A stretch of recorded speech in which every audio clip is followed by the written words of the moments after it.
So I'd like to talk about some of the temperatures that Diviner has been measuring since 2009.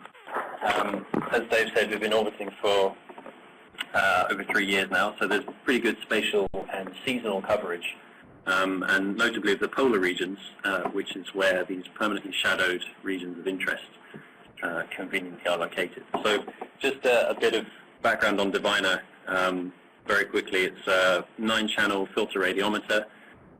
We have 2 solar channels covering the visible spectrum and 7 channels in the thermal infrared. 3 of those 7 are centered around about 8 microns for mineralogical mapping, but crucially 4 of them map hot to very, very cold temperatures. And those are what we use to quantify primarily the temperature of the surface of the Moon. And this spans about 0.3 to 400 microns. It's nadir pointed normally, and it's a push broom configuration. And we get an enormous amount of data from it, roughly 1,500 observations a second now for nearly 4 years. So the spectral channels are spaced, as you can see on this plot. So on the top right, you can see the 4 thermal channels that we use to make temperature maps. Channel 6 is sensitive typically to temperatures above about 180 Kelvin, while at the other end of the scale, channel 9 can measure the very coldest temperatures below about 40 Kelvin. And so spanning that whole thermal range lets us build up a good thermal picture of what the kinetic temperature of the surface actually is, rather than just a brightness temperature in one bandpass. So to produce a good picture of what the surface temperature actually is, we use a metric called bolometric brightness temperature, which is the wavelength integrated radiance for the non-solar channels, so all 7, so from channels 3 to 9, we integrate those spectrally over each of their respective bandpasses to build up a good picture of their contribution towards an equivalent blackbody spectrum. And so that blackbody can then be backed out to get temperature. The method for this is supplied in Dave Page's 2010 science paper, and that was first used to really highlight the fact that there are very, very cold, permanently shadowed regions on our doorstep.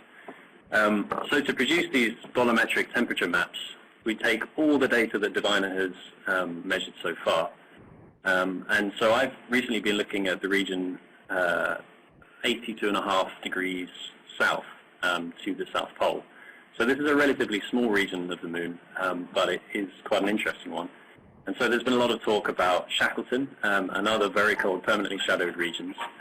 And so I've been making bolometric temperature maps and doing statistical kind of retrievals on those temperatures at about 240 meters per pixel.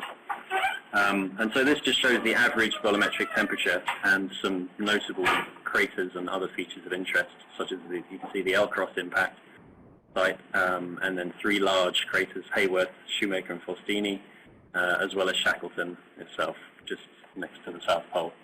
And the average temperature range is pretty large, and it's pretty remarkable just at first glance to see that a lot of permanently shadowed regions have average temperatures below 40 Kelvin. That doesn't mean that the average is way above the minimum, because if you plot the minimum, it turns out that actually the minimum temperatures drop right off the end of our most sensitive channel 9. And so channel 9 is sensitive to temperatures below about 40 Kelvin, but really when we produce a map showing only the minimum temperatures for each location, we see temperatures going right down to 0, which is of course unphysical. And so we're currently working on recalibration efforts to try and really back out those and make them as accurate as possible, get a good measure of the statistical noise on those kind of measurements. I mean, crucially, those are the most important ones because we'd like to be able to measure heat flow eventually, but we're working hard to make sure that that's possible. If you take the maximum temperature of the same region, you get a similarly interesting picture. And it's interesting that the maximum temperatures of some of these permanently shadowed regions don't ever reach above 50 Kelvin. In fact, the lowest maximum bolometric temperature is in Hayworth crater, and it's 41 Kelvin. Now, this isn't actually on the main floor of Hayworth. It's in a doubly shadowed smaller crater within Hayworth crater. And you can actually see a similar one in Faustini, which is kind of to the lower right of that. Interestingly, you can see that Shackleton actually has a relatively high maximum temperature compared to other permanently shadowed regions. And this is kind of mirrored in some of the later analysis that I've done. It's not really a typical permanently shadowed region. And just to take a section of that, showing the vicinity around Shackleton. So Shackleton is here at the bottom left of the plot, with the three large craters, Hayworth, Shoemaker and Faustini, kind of spanning left to right. And so this is the maximum volumetric temperature again, just to show them in the context of the terrain that they lie on. The vertical scale has been exaggerated by 2, just to kind of highlight the fact that there are doubly shadowed craters within Faustini on the right. You can see there's a kind of smaller crater just to the left-hand side of the crater on the right-hand side of the whole plot.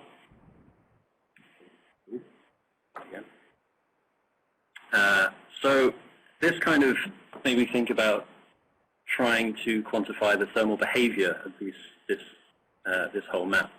So if you take the range, so maximum minus minimum, you can kind of see that there's not, at first glance, not a big spread in differences in permanently shadowed regions. But if you take just a section of that color stretch and you kind of iron out everything that's above 110 Kelvin or so, it looks like there's a fairly big variety of thermal behaviors.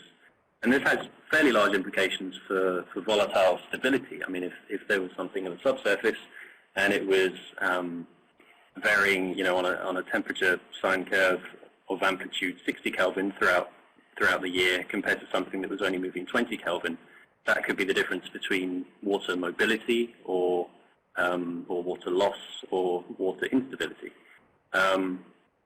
So this is kind of an interesting metric that we could use to really plug into some of these volatile mobility questions that people have been talking about earlier in the conference. So just looking at this section a bit more closely, the central region, you can see that within some of the permanently shadowed regions, there are areas that have a very, very low temperature range, whereas other regions that are very close to them can have a much higher temperature range. And so that's kind of mirrored in the larger scale maps that show that there are very small permanently shadowed regions that don't have to be very spatially separated from very hot places to remain cold the entire year round. And I think Paul Hain is going to talk about this in the talk after mine. So there's a big range of thermal behaviors that we can see, but which of them would be most conducive to the cold trapping of volatiles after volatiles have been deposited? Which of them would be most conducive to making volatiles stable in the long term? And then which of them would be conducive to facilitating mobility of volatiles? If you're going to have some exchange between a subsurface reservoir and then a surface expression of the same deposit, could that happen given these temperature regimes? You'll notice on this plot I highlighted a few areas in dashed line boxes, and I've just taken some data from all of the diviner data that I used to make these plots and just plotted it raw over the entire range of the mission so far, well, until February 25th this year. And so you can see at the top, Shackleton, the middle one is the doubly shadowed crater inside Faustini, and the bottom is Hayworth. And there's a fairly big variety, and admittedly I think there is some sampling of crater rims or slightly or partially illuminated surfaces, because there's a bit of scatter towards the top end in temperature. But grossly you can see that there's a trend, particularly in something like the doubly shadowed crater in Faustini. There's a line that you could fit quite comfortably to that. And that begs the question, should it be that temperature? And so one of the things that I'd like to work on is getting a good statistically robust temperature function for this and trying to fit it to thermal model output to see whether we should expect that, or if there's something in the properties of the regolith that would mean it shouldn't behave like that. And that might tell us something about what the subsurface is made of, what the thermal properties of the regolith are, things like that. So finally, just to sum up, most of the permanently shadowed regions show some temperatures below 100 Kelvin, and a lot of them are much colder than that the entire year round. There's a very long-term thermal invariance of the lowest temperature PSRs. So that means that the coldest ones tend to be the ones that don't vary much at all. And so you see ones that are, say, 40 Kelvin with a maximum of 45 and a minimum of 41. There are also many unexplored cold traps, and I think these might be the places that are relatively undisturbed, just because of the smaller nature. Less can happen to them, and I know Paul Haynes is going to talk about some of those, if indeed his talk is still at 12:10. I think we've run over a bit now. There's a big variety of thermal behaviors, and I'd like to further this work by extracting temperature functions over time rather than just differences between the hottest and the coldest.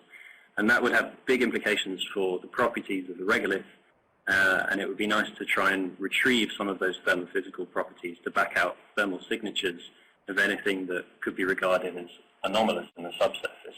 If there was buried ice, for example, would we be able to see the thermal signature of that compared to something that didn't have buried ice? So my ongoing work is to try and correlate these temperature trends to model runs, and then really constrain the deviation of the thermal behavior from model output to expose these signatures. And then I'd like to do the same for the North Pole eventually as well. That's it. Thanks very much.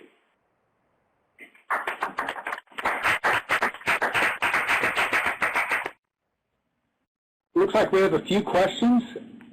One typed in, any idea on the behavior of subsurface temperatures in these thermal extreme regions, in particular due to the topmost fluffy regolith layer?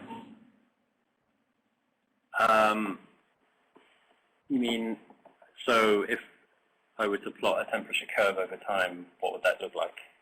Well, and I think how it goes into the subsurface, how it goes into the surface, particularly given that you got this weird regolith. Right. Well, I think the tail off is quite rapid. So obviously the biggest temperature swings are at the surface, and there's a pretty fast kind of drop-off in variance as you go down in depth. But I don't know exactly how that looks. I mean, I know Vasavada, there are other papers on this that would describe that kind of behavior. But again, it does depend on how fluffy it is. And you know, there could be heterogeneities in the regolith that might inhibit that behavior, or indeed volatiles. But yeah, that's something I'd like to look into. Right. Good. Any other questions? Let's see. I see traffic on the chat room here, but I think it's a separate chat going on. I believe that is it. Hey,